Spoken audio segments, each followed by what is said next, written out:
సాధించడానికి గల కారణాలు మన యొక్క ఆచార సాంప్రదాయాలు ఎక్కడ మనం కోల్పోతామో ఆ ఆచార సాంప్రదాయాల యొక్క మనుగడని కాపాడుకోవటం కోసం స్వతంత్రతని మనం స్వీకరించాం. కానీ నేడు ఇంట్లో దేవతార్చన జరిపేటటువంటి యొక్క ప్రక్రియలో ఆచమన విధి సంకల్పాన్ని తెలియకుండా అలాగే ఎన్నో ఆచారాలని కాలగర్భంలో మనం కలిపివేస్తూ తెలియకుండానే పిల్లలకి తెలియజెప్పకుండానే జరిగిపోతూ ఉన్నటువంటి ఈ యొక్క కాల గమనంలో బోధిద్దాం, సాధిద్దాం అనే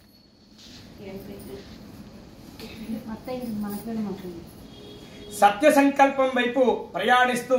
ఈ యొక్క సంకల్పంలో భాగంగా నేడు ఆ రామచంద్రమూర్తి యొక్క విశేషమైనటువంటి ప్రతిష్ట రోజు అవ్వడం నిజంగా చాలా ఆనందదాయకం. అట్టి శుభమైనటువంటి రోజులో భాగంగా నేడు శనివారం నాడు విశేషంగా రామచంద్రమూర్తి సేవించే భాగ్యం, విష్ణు సహస్రనామ స్తోత్ర పారాయణం జరగడం వల్ల వినడం వల్ల ఏలినాటి శని బాధలు తొలగుతాయని సూచిస్తూ రేపు 14వ తారీఖు నాడు మకర సంక్రాంతి కైంకర్యం జరుగుతూ ఉంది. మధ్యాహ్నం 2:45 మకర సంక్రాంతి పురుష లక్షణం సంభవిస్తూ ఉంది. ఉదయం పూట కూడా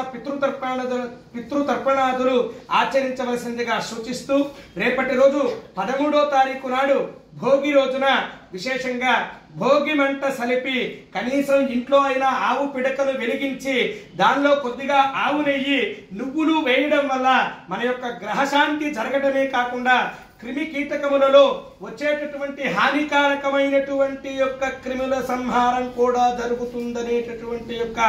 భోగి మంటని మనం ఉదహరించుకుంటూ ఇట్టి విశేషవంతమైనటువంటి భోగి కార్యాన్ని బదరికా ఫలాలతోటి స్నానాన్ని ఆచరించి అలాగే జిల్లేడాకులతోటి స్నానాన్ని ఆచరించి చిక్కుడాకులతోటి విశేషంగా రథసప్తమి రోజున మనం జరిపేటటువంటి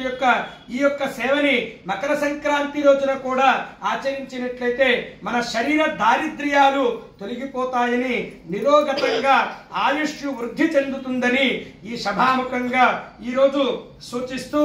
రేపటి రోజు మన ఆలయంలోనే